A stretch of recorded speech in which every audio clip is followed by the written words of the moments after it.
Assalamualaikum warahmatullahi wabarakatuh. Balik lagi dengan Opa Main di channel yang terbeng beng. Apa kabar teman-teman semuanya? Semoga semuanya dalam keadaan sehat walafiat.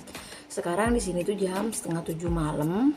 Setelah selesai sholat maghrib, sekarang ini di luar itu lagi hujan teman-teman.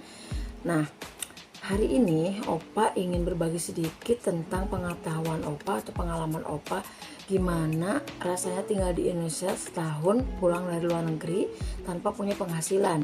Jadi Opa tuh pengangguran berat dan gimana cara Opa bertahan hidup. Dan yang akan Opa sharing di sini itu adalah pengalaman Opa pribadi, bukan orang lain. Karena pengalaman orang itu beda-beda dan yang ingin Opa sharing di sini adalah pengalaman Opa sendiri, teman-teman. Nah, jadi sebenarnya pada waktu Opa mau pulang dari Hong Kong itu, sebenarnya Opa mau balik lagi ke sana. Cuman setelah Opa kerasan tinggal di sini di kampung, Opa berpikir ya udah mau tinggal di sini aja, nggak balik ke sana lagi gitu kan. Gimana sih caranya Opa bertahan hidup sementara dulu ketika Opa di luar negeri punya penghasilan yang cukup besar ya untuk saya pribadi tentunya.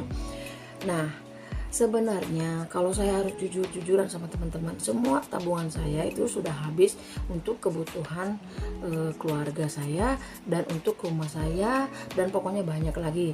Misalkan kemarin pas pulang saya belum punya kendaraan, saya juga beli kendaraan, otomatis semua tabungan saya kepakai untuk ini dan itu dan masih banyak lagi. Karena kalau udah pulang ke Indonesia itu uang seberapapun cepet banget habisnya teman-teman. Jadi gimana sih dulu Opa pas pertama-tama pulang itu dan bisa hidup tanpa punya penghasilan?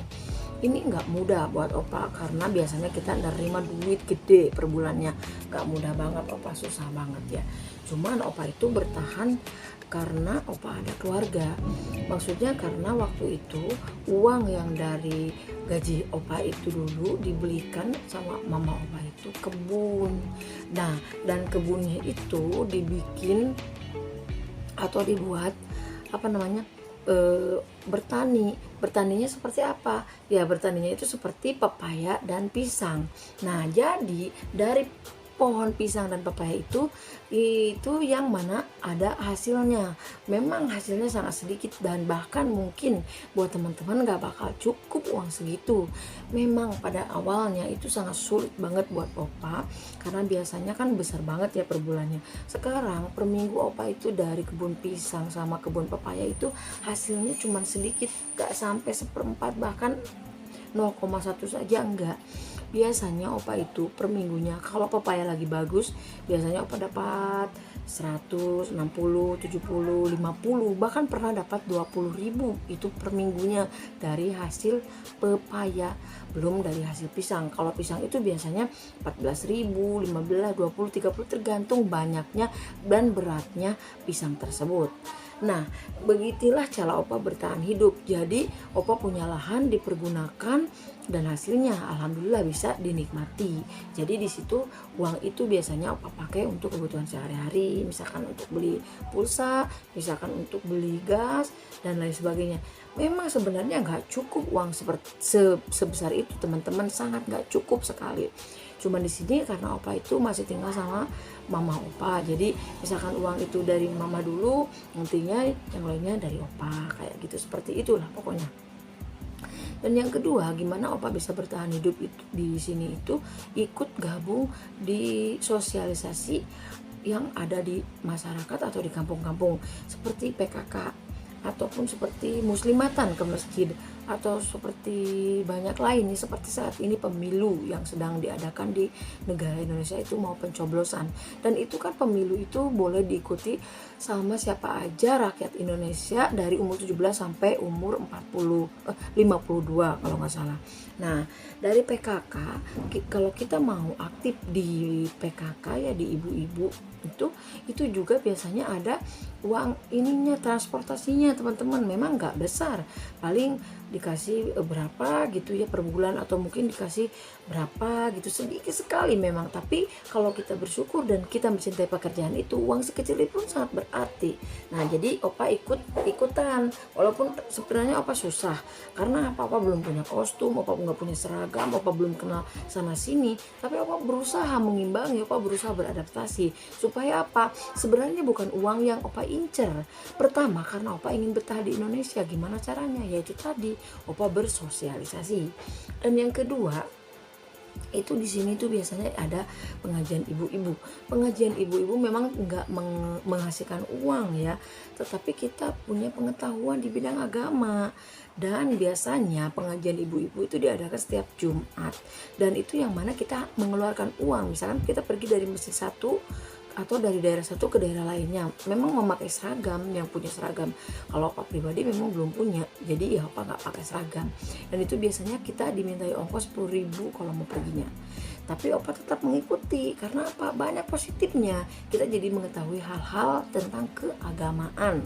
Dan yang ketiga, saat ini sedang pemilu. Nah itu di mana saja, siapa saja boleh mengikuti atau daftar jadi KPPS. Nah yang dimana opa itu mengikuti kemarin daftar, dan alhamdulillah opa masuk lolos. Nah jadi opa punya penghasilan juga dari situ. Dan yang utamanya bukan karena penghasilannya opa ikut jadi KPPS, tetapi pengalaman pertama opa pulang ke Indonesia, dimana opa menjadi KPPS pertama tahun 2024, yang mana opa sangat bangga banget.